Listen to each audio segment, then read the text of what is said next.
madlang people. Ayan. Wala nang ulan. Medyo maaraw na ngayong hapon. Kaya naisipan kong gumala dito sa bahay. Dito sa baba ng bahay nila amo. Sobrang ganda guys. Oh, tingnan nyo. Diba? Napaka ang linis. Tapos ayan oh, si auntie gardener. Tagalinis. Ito oh, may fountain dito kapag pero under constructions pa ngayon. So hindi siya maandar. Pero nung una kong punta, nakita ko ang ganda niyan pagka may tubig and may lights pa siya. Ang ganda guys, oh, 'di ba? Ang lawak ng dito. Tapos ang linis kasi ganyan, oh, may basurahan. Oh, nakasegregate talaga yung mga basura niya. And then, ikot tayo dito. Malawak masyado. Pwedeng maglaro ang mga bata.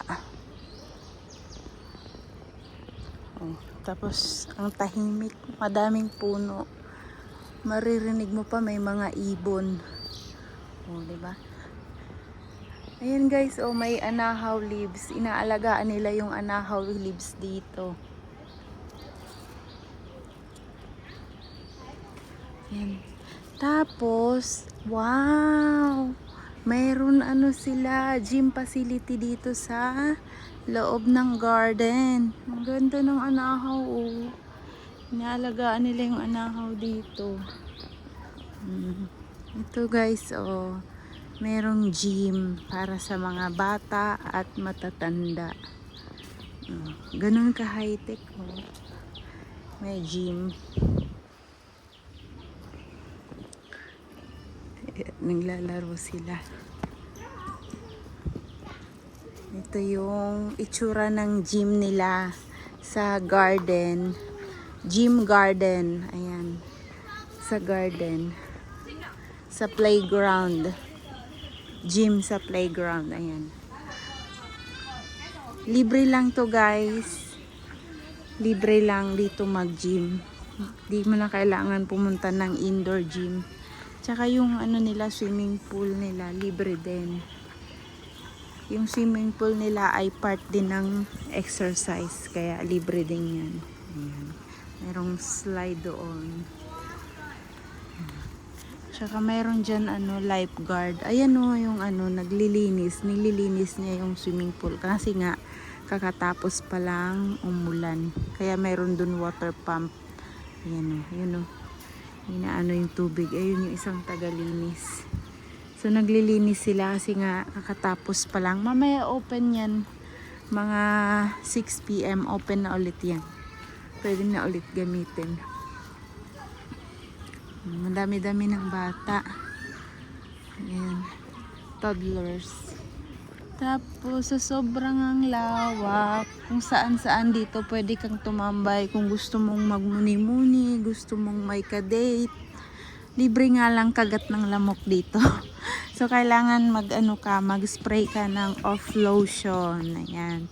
Para maiwasan yung mosquito bites. Kasi lalo na kung kakatapos lang umulan, talagang may lamok. Kasi nga naman, ang daming, 'di ba? Ang daming halaman, ang daming kahoy. So ganito talaga yung itsura. Yan. Ganda, 'di ba? Malinis siya. At tapos meron ditong playground para sa mga maliliit na bata. Diba? Yan. Oh. Napaka tas dito ayan mayroong pond. Ayan. Ikot po kayo dito. I think meron ditong turtle. I'm not sure kung meron pa bang turtle. Pero may tubig oh. O baka nagtatago lang. Baka isda yung alaga dyan.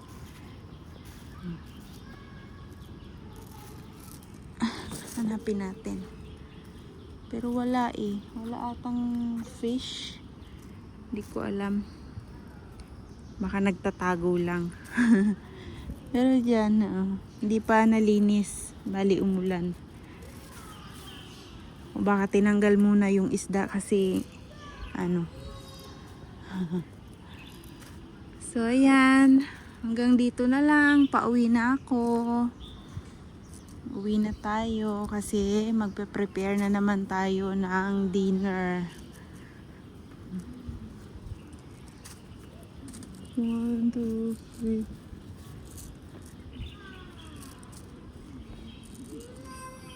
Actually 5 ano siya guys, 1, 2, 3, 4, 5.